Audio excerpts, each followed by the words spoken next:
En ce qui concerne les actes normatifs, en tout cas les décrets soumis à l'avis du Conseil d'État,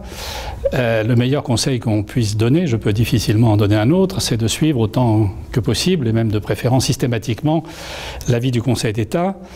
qui est donné notamment et principalement sur des questions de légalité éventuellement, mais aussi, et finalement peut-être de manière aussi importante, sur des questions de rédaction, de clarté de la rédaction, de précision de la règle, qui sont de nature à éviter des hésitations, des ambiguïtés, des problèmes d'interprétation qu'on retrouvera en aval. Le rôle du Conseil d'État est d'éclairer le gouvernement sur l'ensemble de ces points, non seulement la bonne rédaction des textes, mais également, bien sûr, leur légalité. Donc pour ces textes-là, plus la décision finale, le décret retenu, signé, publié au Journal officiel,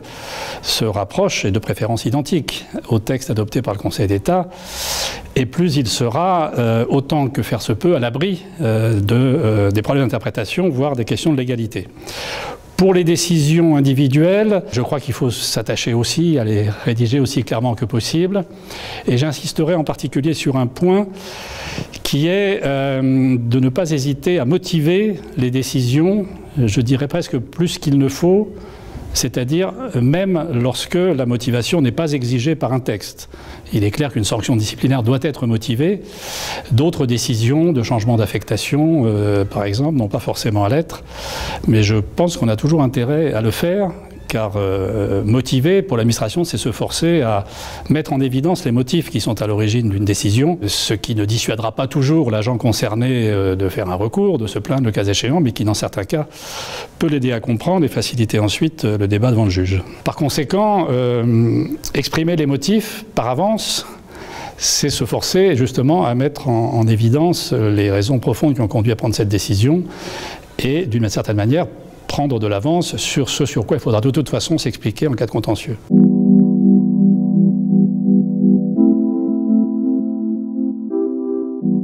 D'un point de vue que je qualifierais d'égoïste, ça lui fait moins d'affaires à traiter,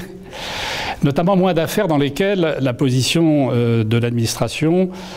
et la contestation du fonctionnaire repose sur un malentendu qui peut être dissipé, le cas échéant, par l'exercice du recours préalable, soit que l'administration s'explique mieux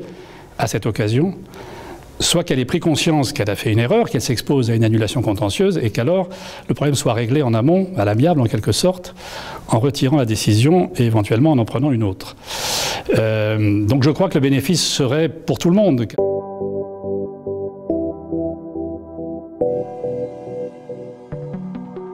C'est de faire en sorte, avec toutes les précautions possibles, que les textes soient à l'abri du contentieux. Mais vous n'empêcherez jamais, bien sûr, que des agents, comme tout citoyen, comme tout justiciable, aient l'intention de contester au contentieux des décisions défavorables qui ne leur conviennent pas, même s'ils n'ont pas la preuve, la certitude qu'elles sont attachées d'illégalité. Donc il y a le soin particulier dont il faut faire preuve dans la rédaction de ces décisions, dans leur préparation.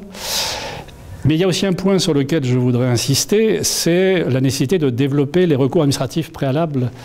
obligatoires. L'expérience montre dans d'autres domaines, et le plus proche c'est le contentieux de la fonction militaire,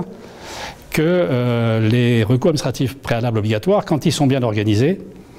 c'est-à-dire quand on imagine un système qui fait que l'autorité qui va examiner le recours n'est pas forcément celle qui a pris la décision,